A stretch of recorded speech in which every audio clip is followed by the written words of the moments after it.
Сайн байцгаана уу хүмүүстээ, та нартай шинэ 7 хоногийн мэнд хүргэе.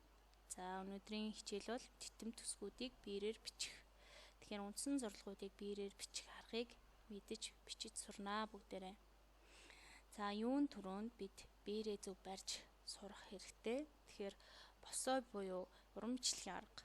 Биерийг зурагт үзүүлсэн шиг 90 градусын өнцөг үүсгэхээр эц босоо байрлалаар барина. За эрхий 7 овор дунд хуруугаар чимхэж барих ба бугуй гар цаасанд хүрэхгүй ийм хөндөй байна гэсэн үг энд байна. Монгол урамчлаг дорны усан будгийн зураг зурхад голчлон ашигладаг. За зураасны бүдүүн нарийн нэг зөвхөн биерний даралтаар дээш доош гэсэн үг тэрүүгээрээ тохируулахад зориулагдсан байдаг гэж.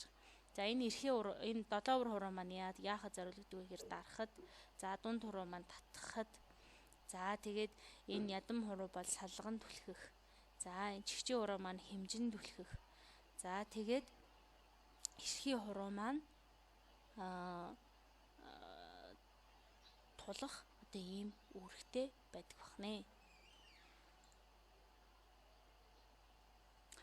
За биерээ барих алхам дарааллуудыг та бүхэндээ зургаар харуулж байна. За биерээ яг саяны заасан дарааллаар бариад, за харин бугуй дэрлэх гэж энийг хэлж байгаа. За ингэж заагаа аваад, за харин биер шилэмдэх гэдэг бол биерэндээ бих хідүүлэх буюу биерээ бих рүү хийгээд энэ янтан дээрээ тохируулахыг хэлдэг. За биерээр бичихтэй дараах алхам дарааллаар бичнэ. За олон төрөл хэлбэрээр бичнэ.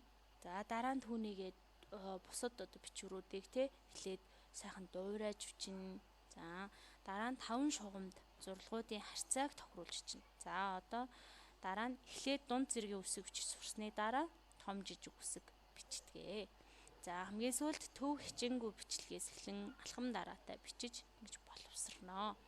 За биерээр бичиж сурна гэдэг бол маш их уйггүй хүний хөдөлмөрийн дүнд бий болдог. Өөртөө бий болгож чаддаг ийм тийг байгаа.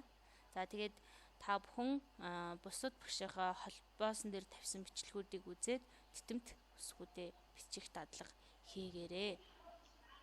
Анхаарал хандуулсанд баярлалаа.